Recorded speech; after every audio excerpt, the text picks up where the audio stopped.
the way I approach trauma is not to identify it, cut it out, and throw it away, because that would be wasting a resource. In Qigong, trauma is a stored resource. It's just energy. It's like any other energy. How do we recognize where trauma or stored energy sits? Where is it blocking? Where is it showing up? And then how do we mine it? Before we dive into today's episode, I want to introduce you to our sponsor for today's episode, Jane, a clinic management software and EMR that helps you handle your clinic's daily admin tasks so that you can free up your evenings and weekends. The Jane team understands how precious your time is and recognizes that charting can often be the most time-consuming part of your practice. That's why they're here to help. To save you from having to start your chart notes from scratch, you can check out Jane's template library, which gives you access to templates that have been generously created and shared by health and wellness practitioners in the community. Once you have a template you like, you can choose to customize it further with charting tools such as range scales, text fields, check boxes, and more. To see how Jane can help you spend more time doing what you love, head to the link in the show notes to book a personalized demo. Or if you're ready to get started, you can use the code JOHN at the time of sign up for a 1-month grace period applied to your account. All right, let's dive in. Excited to introduce my guest for today. Elia Mrak is here with me. Elia is a trauma-informed educator and approaches his work through a nervous system and systems-centered lens. He uses the power of the healing arts, the movement arts, and the performing arts, dance, meditation, Qigong, somatics, to transform the creative act into community. He works from wisdom toward truth and through creativity. I really love that bio, by the way. I kind of read it in reverse. Elia, thank you for doing this. The way I met you is I'm taking this somatic training right now, and then halfway through, all of a sudden they said, hey, this guy's going to jump in and have us move our bodies and do some funky stuff. And I was like, okay, we're doing this. So a room full of hundreds of therapists on Zoom, and that's how I met you and your work. I've had a lot of interest over the years in energy work, Qigong. That's part of my daily practice, but only within the past couple of years. And so, yeah, I was just really excited to hear about your intersections, the intersection of your work and your interests as it relates to what we talk about here in the world of trauma therapy, and healing at large. So that being said, what else should people know about you in terms of who you are and how you got here and how you found this work specifically? Oh, yeah. Thank you, John. I mean, as you read that bio, I was like, that sounds pretty cool. I was like, damn, I got some healthy pride poetic there. It's cool. Yeah. It's, that's taken me a really long time to distill. It's taken me a really long time to understand what it is that I do, and every day more letting go of that definition to really understand what it is that I do. And as you're reading that, I was like, oh yeah, those things are all different parts of me that are intersecting and are integrating right now in this moment of my life when we met, 3 weeks ago. And it's exciting. I feel excited. I feel this like effervescence in getting a chance to talk about it and to unpack some of these things. The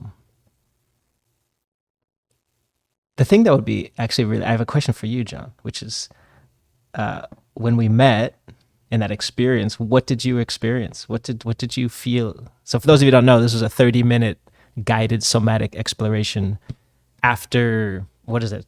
3-hour workshop, a 2-hour workshop? Yeah. Led by a facilitator and a guide talking about different windows into trauma, different ways of understanding the biology of trauma, the physiology of trauma, early developmental trauma, different subjects. But my part was to offer a way to drop into the body. I don't want to say a break, because that's not really what it is, but it is a way to drop from the head into the rest of the body. I guess a cool way to an entree in is, you had the Yeah. intuition to reach out to me. What did you feel? What did you experience in that half hour? Well, for me, and being a therapist, a psychotherapist for 15 some years, um, so many of the models that we start from as therapists are very intellectual models. It's thinking and thinking about your thoughts and thinking about this relational template you had with mom, and now you're playing it out with your partner, and you should probably stop that. And it's a very heady Mm-hmm. experience. And then, 2016, I started doing trauma work with clients. I got EMDR trained, and so okay, we have these ideas that trauma kind of gets stuck in the brain, and EMDR is a really good brain-based therapy that helps memories go to long-term storage. There's a somatic experience of it. You can also do it from a parts perspective. So that was kind of like the starting point. Then I eventually found IFS, which was kind of like the holy grail for me of getting to know these parts, this inner child, really just accessing love inside of you and spreading it through your system to whoever needs it. Like, that makes a ton of sense to me and is the main model I work from. And people feel their parts very somatically. And so what I've realized and ideas that I work from is like, trauma is not generally a very cognitive process, Mm-hmm. right? A very physical, somatic one. And the ripples of trauma are quite physical and somatic. Therefore, hey, I wonder if the healing should probably be physical and somatic, if not also energetic and spiritual. And so Uh-huh. I'm just more drawn to people like you these days, and thinking, number one, I'm constantly going back to square one as to what is my definition of healing? Like, what is healing? How does it happen? And I'd love to put that question back on you. And specifically, what needs to happen for people to move through trauma and for their body and their spirit and their heart to recover and feel okay again? Yeah. Sorry, I probably committed like, the first cardinal sin of podcasting, which is asking the host a question right off the bat. I love But it. that's okay. It's a treat for me. There's no rules here. I love what you said about, a couple things I wanna join and build on. One of them was you mentioned the different bodies, the sort of the intellectual body, the physical body, the spiritual body, the emotional body. And in the Qigong and Taoist practices that I do and teach, I've been I've been I've been open to the reality that we live in many bodies. We contain multitudes. We are each many people. And in those people we have different bodies that have different stories. So my energetic body is different than my physical body, is different than my intellectual body, is different than my emotional body, is different than my causal body. Causal being like, if I do this, then this will happen. If I drink water, I'll be hydrated. Is different than my psychic body. Is different than my, which is in a different time and space. We've all had the situation where, we we imagine something happening, then it happens, or we had a dream about something. So the time and space continuum gets a little warped. So that's all to say that something that attracts me about Qigong and about the Qi, for those of you interested, is a word that you can't define in English. It has like 35 different definitions. One is energy, and another one is breath. So it's like ancient breath work. Gong means work, Qi means breath work. So breath work is not a new thing. It's a very old thing. And Qi can also mean energy. So inside of this practice of energy work and breath work, it approaches our body as a multitude of bodies that have that integrate. They're not separate, but they are differentiated. And so a lot of the practices and the work is about getting under the different layers of peeling apart and uncoupling the emotional body from the physical body. It's like, okay, where's that coming from? You mentioned love. I think you mentioned love as, and I don't know if you said spreading, but what came to me was Yeah. the heart chakra, for example. And in Qigong, we call the heart the queen of the body, the empress. So how, when you take care of the emotional center, you're also taking care of a healthy blood circulation. So now you're dealing with, a healthier detoxification, lymph nodes. So these things aren't separate, but approaching any healing, approaching, and well, we're talking about like what is healing. Let's come back to that question. But approaching all of this trauma work from a multitude of places. And like if I hold up my hand, I don't know, people aren't watching, if you're just listening, if you hold up your hand and you imagine the hand as your whole body, my approach is that we can enter from any doorway. I can enter from here and travel around here and exit out my pinky. And I can re-enter through my ring finger and circle around the first knuckle and then exit out the sphincter in the center of my palm. And then I can enter back through the webbing between my first two, meaning there's no linearity to that process. The healing is far from linear. It's far from rational.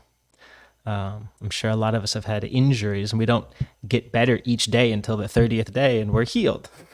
Or the 6th week of a broken bone. It's like, now you get to take 2 steps forward and then 1 step back and then 5 steps forward and 12 steps back. And so approaching the body and our bodies within the body as this magical process. And I really use that term magic. I believe in magic. I believe in alchemy and sorcery. Something that imbues my work with a sense of wonder. There's a lot of ancient wisdom and there's a lot of childlike, I don't know. I love being able to say, I don't know. I don't know. Let's play with that. I don't know. Let's investigate that. So a window into where I launch off a lot of the stuff is from that perspective of deep trust in the process that maybe can't be defined and is not linear, and deep humility and wonder. Because healing, for me, isn't something that we do. It's something that happens when we allow it, when we create the conditions that allow it. Like if I cut my finger slicing avocados, there's a term in Brazil, in the ER, they have something called avocado hands. And it's because it's so common that people cut their palm because they hold the avocado and they slice it. So if I cut my hand open at an avocado, the only way that my skin is going to heal is if I allow it to. Take care of it, clean it, nourish it, protect it, contain it. Because life wants to heal. The skin wants to close. I believe that we come on earth, we are born to heal. And what are the conditions in which we work to support that process? So I think that's like a nice context and ecosystem to understand some of the details we can talk about. I'll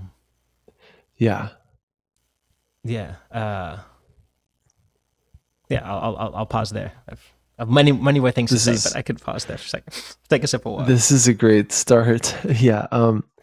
This is exactly why I wanted to have you on the show. Is I'm on this mission to kind of expand our definitions of healing, and especially being a therapist and trained in these models and really kind of forced into the medical model of illness, and therefore of treatment, or what healing is from the medical model perspective, which is the setting that most therapists operate in. And there's a lot of limitations of that, and there's a lot of ego in that, and a lot of what's the fastest way to heal, and how do we measure that, and how do we do an academic study to prove that it worked. So there's a lot of those kind of capitalist values that drive the kind of healing industry, or at least the side that I'm on.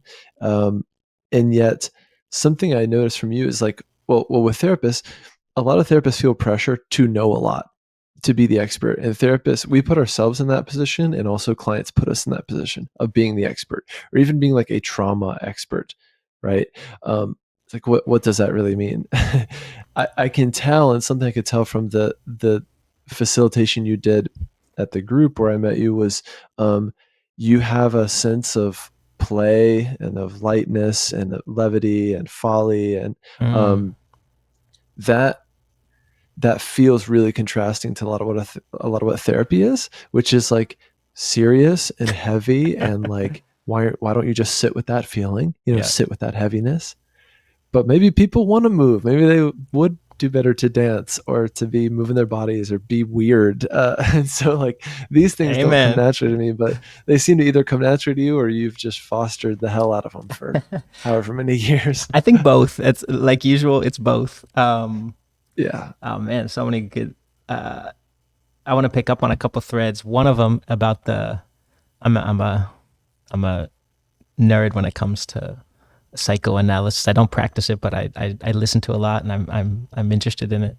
And I love the term "subject supposed to know," as like this idea of it gets put in the therapist chair, it gets put in the practitioner or the doctor or the healer's chairs. Like you're supposed to know stuff. Yeah. You're supposed to know how to fix the problem. Yeah. And Yeah. something early on that a teacher of mine who turned me on to a teacher of teachers, which if any teachers listening out there, there's a beautiful book called The Courage to Teach by Parker J. Palmer. It's a beautiful little book. And he talks about the 3 pillars of teaching, and that a really integrated, beautiful experience has 3 pillars. One of those pillars is information. So you're sharing information. A second, like, oh, these are your kidneys that kind of sit down here. Oh, okay, well, I didn't know that, And I wish we got taught that stuff like in elementary school. Like your liver's on the right side, so you don't have to wait 25 years to learn that. So one is information. The second one is structure or context that can support the client or the student to learn. So we can call that safety. We can call that containment. We can call that a syllabus, whatever. And the third one, and this one is the one, we're getting into, and what we experienced together in that session that I led, is that the practitioner or the teacher takes the journey with the person. And that is like, you had skin in the game. The work is in the middle. I'm not in the middle. I'm never in the middle of the workshop I teach. I'm not in the middle of the client relationship. The fire's in the middle. The work is in the middle. The potluck is in the, the food is in the middle. The nourishment's in the middle. And I'm going to eat with you. I'm going to model that experience of subject supposed to know. I don't know, but I'm gonna be curious. I'm gonna be present. I'm gonna model that.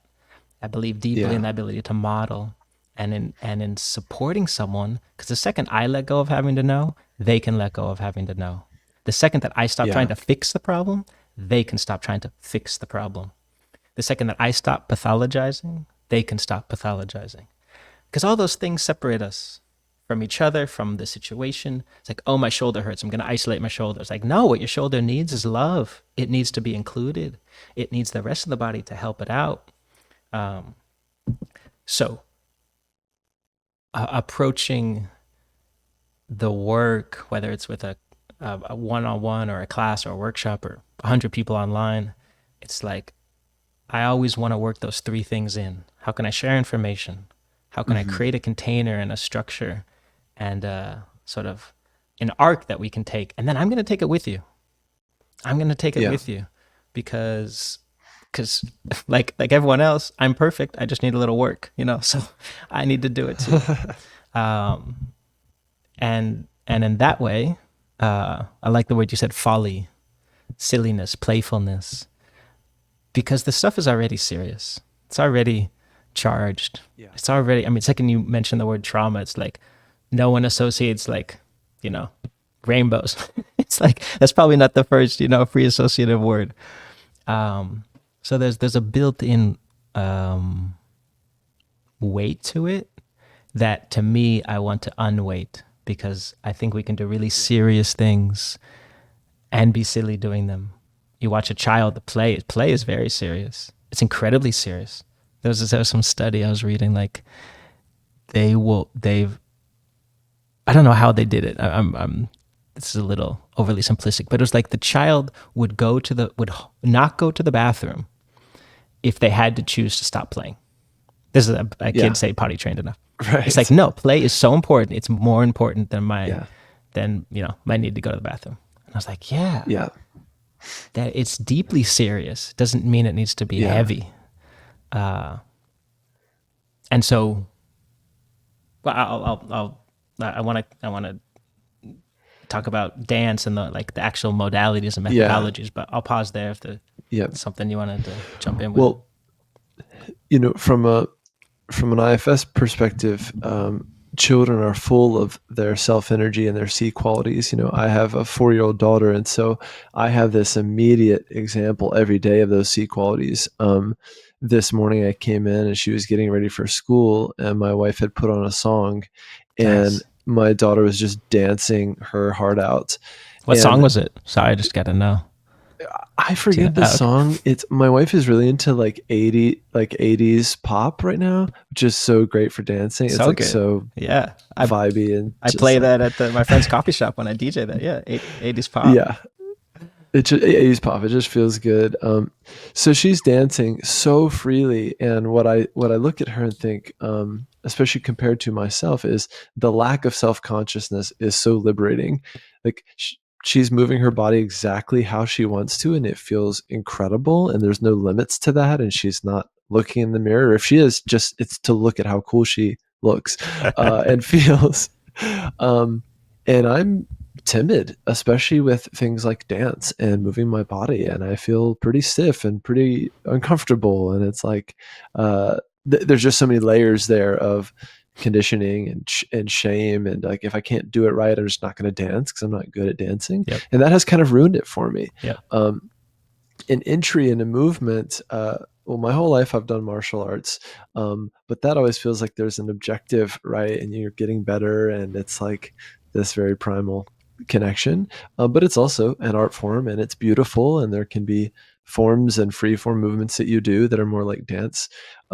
But for me, even starting to use qigong, to your point about information, I've been doing the same qigong routine for a couple years now without any need to feel like, oh my gosh, I need more information. I Yeah. need to know like what this is or the history of it, or I need like to add more techniques. It's just been like the same 6 movements this whole Nice. time. And I feel like just as much of a beginner every time I do it. I'm like, Heck. oh, that feels a little different. Or I could go a little slower with this one. Oh, whoops, I forgot to breathe. Oh, like I'm actually really feeling the energy of this one. Or I'm feeling like I need to do this one longer because my energy is up here or it's down here today. So that has like taught me a lot of humility and just a lot of exploration. Mm-hmm.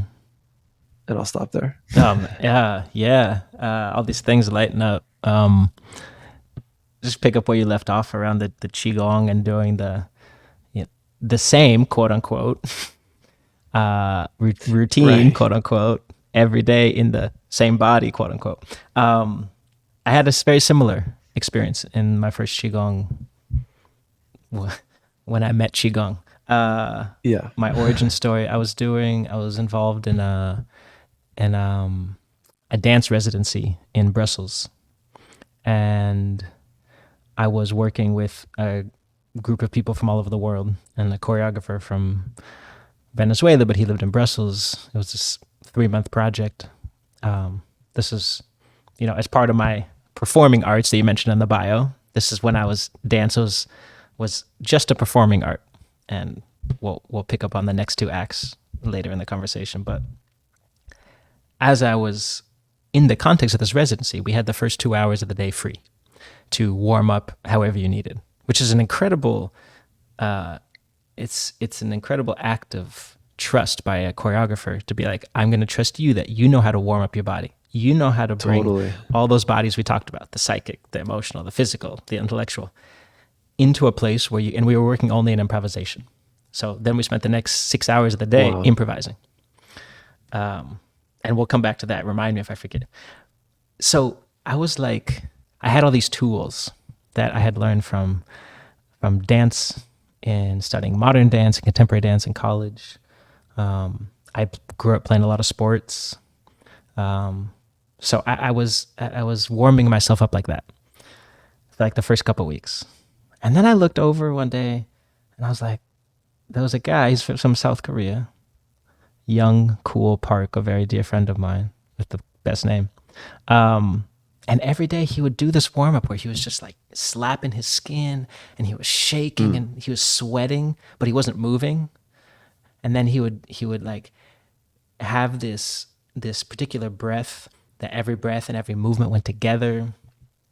And then he'd do these stances that looked like animals. And I was just like, what is that? And I had no idea what was happening, but I was like, I'm attracted to that. something there. Mm-hmm. Because then I would see how he would improvise. I'd be like, whoa, okay, like something is underneath. He's creating Yeah. some capacity for his imagination and his body to come together, for his breath to support his movement. So one day I was like, what are you doing? And he's like, oh, I'm doing Qigong. And I was like, what is that? He's like, tomorrow morning, Yeah. stand right here next to me. And I was like, okay. So for the next 2.5 months, every day I stood next to him. He didn't speak very much English. I spoke zero Korean. And I just followed him. And it was this 1.5 hour practice. I had no idea what anything was. I didn't know about the meridians. I didn't know about the 5 elements, Right. but it worked. And it's like, this is the beautiful line in Taoism. If you do it, you get it. If you don't do it, you don't get it. And there's no promise of what you get. It's not causational. It's like, oh, if I do this, I will get this. No, but you get something. And so my first entree was not understanding intellectually what I was doing, but I felt something changing. And so that experience of tapping into my cellular consciousness, tapping into something underneath my conditioning, underneath my patterning, underneath these tools was a life force. It was an internal nature that was so enlivening. So I was like, oh my gosh. And every day I do the exact same routine, like to a T. And I did that for 7 years. I just kept doing that. And then later I was like, what am I doing? Like, I want to understand what's happening. I want to be able to share I want to some call of it this work. something. I want to call it something. So then, I went and got certified and stuff and found other teachers. But that first entry point into being able to just do it and not know it still is such an important value to me. And sometimes, when I work with people, it's like, before we try to just have an experience of something, let's just have an experience. We're going to shake. I know you don't know why. I know it might be weird. Just try it. What happens when you tap your skin? What happens? Something's happening, And then the thing about, you mentioned about martial arts that you practiced, and there's a certain structure. And it's that structure feels safe. And I know for myself, it's been a long road to feel safe in improvisation, to feel safe being vulnerable. Because when you dance, especially if you're improvising, you are totally naked. You are completely exposed. And I think the survey is like, the thing scariest to people is public speaking, but that's only because they didn't ask about public dancing, because that for sure would be more. And so that's a separate study. It's a separate study, exactly. And so one way that I work for myself, I've worked on it myself, and I share with others, is like, and there's something in Qigong called spontaneous Qigong. So like, you use a structure, even a repetitive movement, long enough, and then you let go of that structure and you let the chi take over. You let the chi, which is wiser than you, or wiser than your cognitive you, start to move. And if you can allow that, that's the gap, that really interests me, that you were saying, oh, I feel the shame, I feel the resistance, I feel like I limit myself, the consciousness that your 4-year-old daughter, I'm not going to say doesn't feel, but is willing to swim in it more.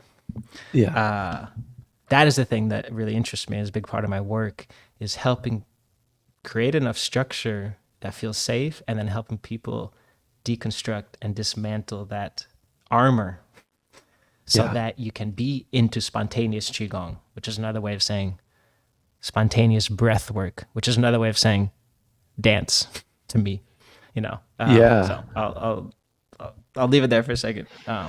Well, I want to go further with this and with Qigong, this conversation about Qigong. I also know people, and I have clients that are practicing like ecstatic dance more, which I understand to be completely free form, and there's some kind of things that make it ecstatic dance. And I've also, for instance, a guest I've had on here a few times, Bob Falconer, he works a lot with what we call unattached burdens in IFS, or basically things that have kind of stuck to us spiritually that we need to get rid of. And he said, guess what? A lot of people end up getting rid of them just by dancing or doing ecstatic dance, or these things just kind of shake off naturally from a spiritual and energetic standpoint. So that's probably no surprise to you. But when I guess for someone wondering right now, like, how to get started with Qigong, and maybe it's as simple as like finding a YouTube video or one of your videos, but Yeah. in this moment, how would you help someone start to connect with Qi? Inhale, exhale. And as you inhale, make space for that inhale. And as you exhale, soften into the tissues that the breath is going into. So as we inhale, it's making space. You could, in a fancy way, call it capacity building. And as we exhale, can we soften? Like, that's one very simple way. Qi is breath. So as we inhale, I'm just going with my breath. And as I exhale, I'm going with my breath. There's an internal atmosphere. There's an external atmosphere. So that's like on some very simple level. Like, I mean, it's simple, but it's profound because our nervous system is interconnected to our breath, to our circulatory, respiratory system. I know that's not exactly what you asked, but those of you listening, I hope you're inhaling and exhaling with me, because that is the heartbeat. That is the heartbeat of our movement, and it's the bridge between our consciousness and our body. Is the breath. It's a reflex. It's the first reflex we take when we come out into the world. We take that breath and we keep doing that until we die. So what Qigong is helping us do is repattern that reflex. Repattern that reflex. A lot of our survival stress and the way we react to situations is in a reflexive way. So when we breathe, we're helping to repattern, give ourselves different options to respond to situations. And that starts through the breath. So that's one thing. Come take class with me. Come study with me. I have online programs. I have retreats. So that's another thing, a plug I'll make. Because I really love the way in which I practice it for myself. And I only share what I practice. Something I'm very, like, that's my guiding light is I share what I practice. Even the word teaching is like a little, I don't know if I teach. I show up, I'm present, and I share my truth. Yeah. And facilitate. I facilitate. I guide. Yeah. And about the dance in particular, and this is something that has shape shifted over time and transformed, is dance. Even when I was growing up, I started dancing as a little kid. I was into theater. I played a bunch of sports. I like to hike and ski and swim, like be outdoors.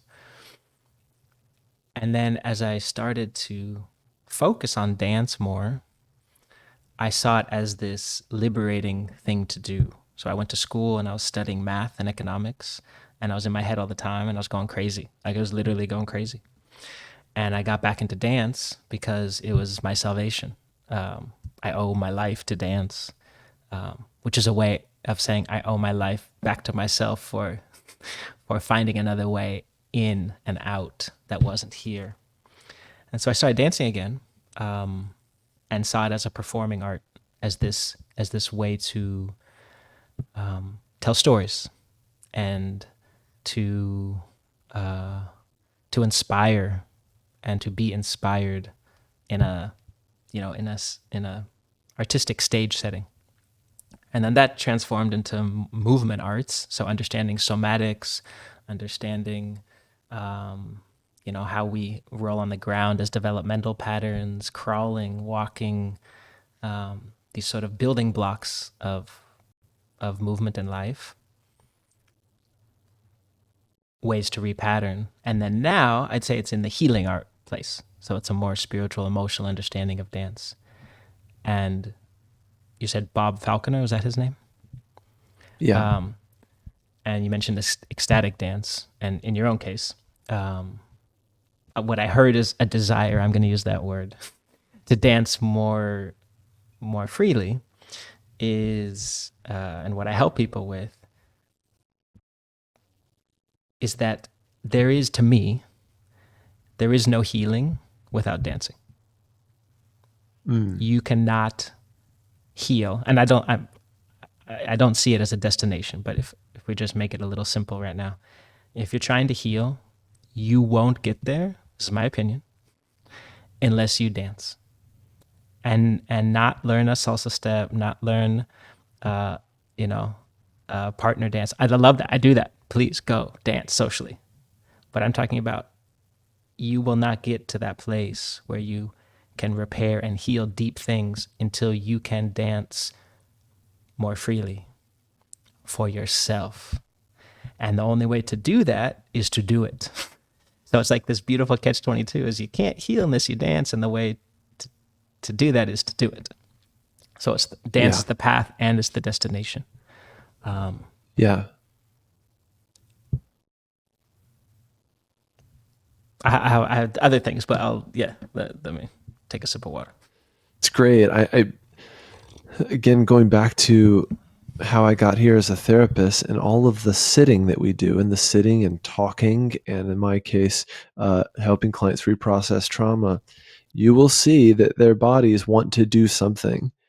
And I think a lot of therapists probably don't invite that, or you're on Zoom, or it would be weird, or you know, uh, I don't want someone to watch me, whatever it is. But more and more, I have just been inviting clients to move however they feel led to move right now when we're in session and we're doing Nice. this work, and especially doing the trauma work. Um, and they tend to do it, and they know exactly how they want to move.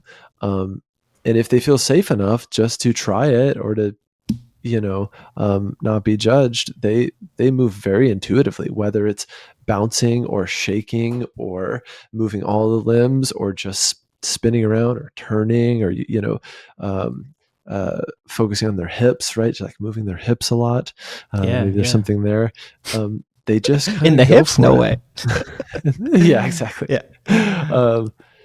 So as a therapist, even if I don't know like what to do or what that is, I'm trying to make more space for that type of stuff to happen spontaneously in session, because it just seems to want to happen, right? And the knowledge of the body, the knowing of the body, is just so much deeper than like these things like EMDR that are a few decades old that we just discovered recently.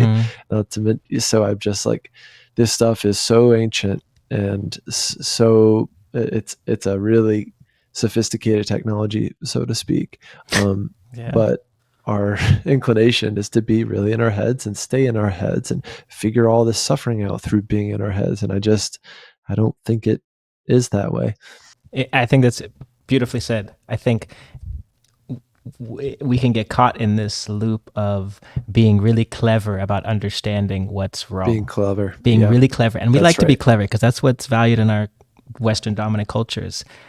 People can talk Yeah. all day about all of their psychosomatic experiences, stories, patterns, and it's important, but it will Yeah. only go to some point. It's like it Yeah. will only go to some point. And I'm glad Yeah. you mentioned, your experience in working with clients. Anyone listening is like, when I say dance, this is a small D dance. This is not capital D. This is not this is dance that it's like John just said. It's like shaking your shoulders, wiggling your hips, wagging your tail, squirming. I squirm in the morning. That's my ritual. I wake up and I squirm. I don't know what that is. I call it dance because that's an expression to me. It's a Yeah. declaration of life. It's letting something work its way out, and all I need to Yeah. do is open that space. Just this morning, I was taking a Yeah. class with my Qigong teacher, and I was reminded in the top of your head, there's two cranial bones that when we're babies, they're Hmm. very soft and there's space between the bones. And as we grow older and more crotchety, those bones want to fuse.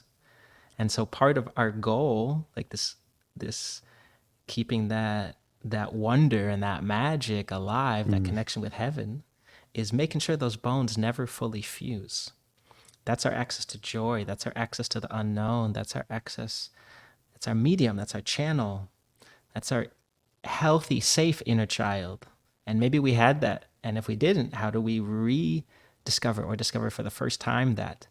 And the reason is, the cash value of this is that when we die, this is a Qigong, it's a Taoist perspective.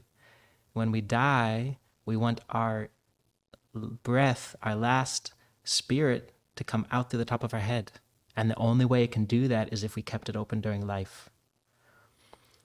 So we don't want our death to come out through our senses, our human senses, our earthly senses. We want them to come out through the top of our head. And I mean, whether or not that resonates with you, it doesn't matter. It's this idea of how do we keep this open? This open. And the way to keep that open is what John's saying. It's like, how do we let something move? How do we wiggle? How do we let the body speak? Not through my understanding. That is another way. But how do we really let it out through the orifices of the body? I'll just give this example. Like yesterday, I think it was yesterday, I was working with a client, and she used to play the piano, and she had some muscle loss and some loss of movement in the hands, and some nervous system, issues. And there's a lot of grieving and loss around not being able to play the piano. And so what we eventually worked on at the end of the hour, we spent the last 2.5 minutes of the hour, I asked her if she could play the piano right now, what song she would play. And I found it on Tidal, not Spotify. I found it online, and I played the song, and we danced together with our hands. This is online. And one hand doesn't move as well, so we use the other hand to help move the hand. So again, this is about integration. It's not this hand doesn't work, so I leave it over there. I can't do this thing, so I don't do it anymore. It's like dance is a resource. Integration is a resource. So we were moving, and we're moving together, and we are just expressing what it was to be in that moment with our hands to this song. It was quite beautiful. It was quite moving. It was very touching. And it's not complex either. So anyone listening who's a practitioner in this stuff, it's not about being smart or having all the playbook, the blueprint. It's about opening up to this possibility of what's showing up and how can we move with that? And how can we support I guess to me the difference of movement and dance would be what's that ineffable expression? How can I allow the story to unfold? How can it's like we know the difference. It's like the umami of movement. It's that something inside that you can't define, but it's different. So this is a real life example of how this applies, how I apply it in my work. It's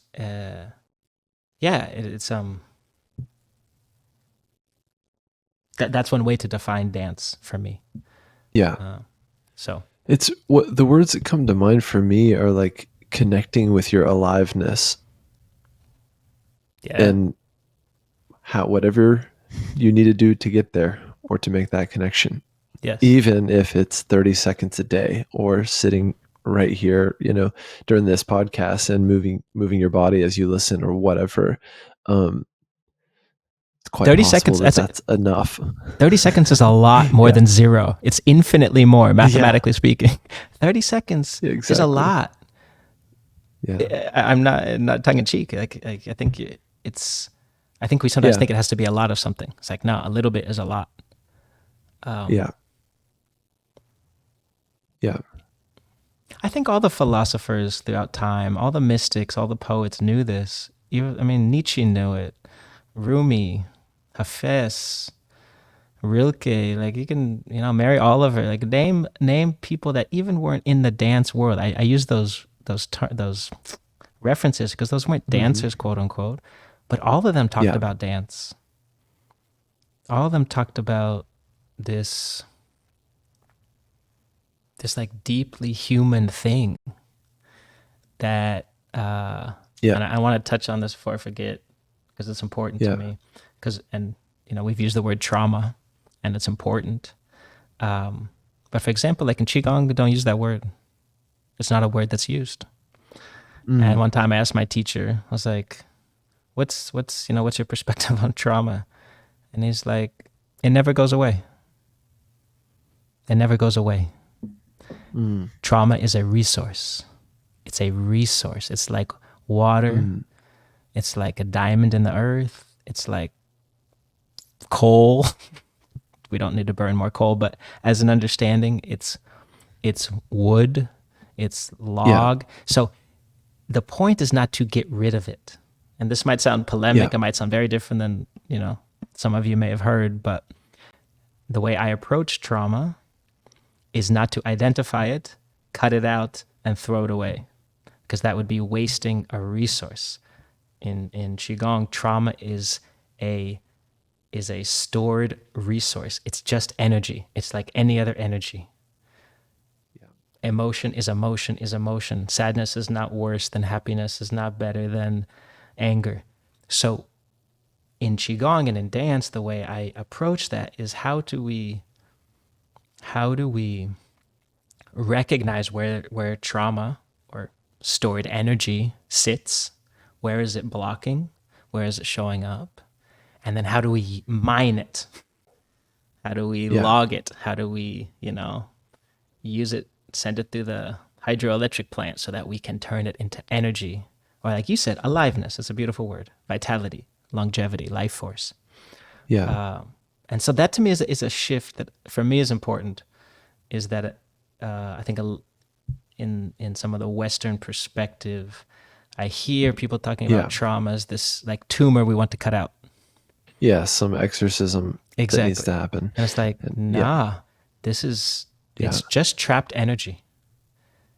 Very much so. And so, anyway, Qigong, dance are ways to access it and then transform it and repurpose it. That's the key. I love it. Somehow we are out of time. Oh my gosh, it's gone by so fast, which just means I have to have you back sometime to do another hour of this or whatever. That being said, Elia, let us know how people can learn more about you, the offerings you have. I know you have a particular offering coming up here in a couple of weeks, so I would definitely want you to plug that. And of course, we'll put links to all this in the description. Cool.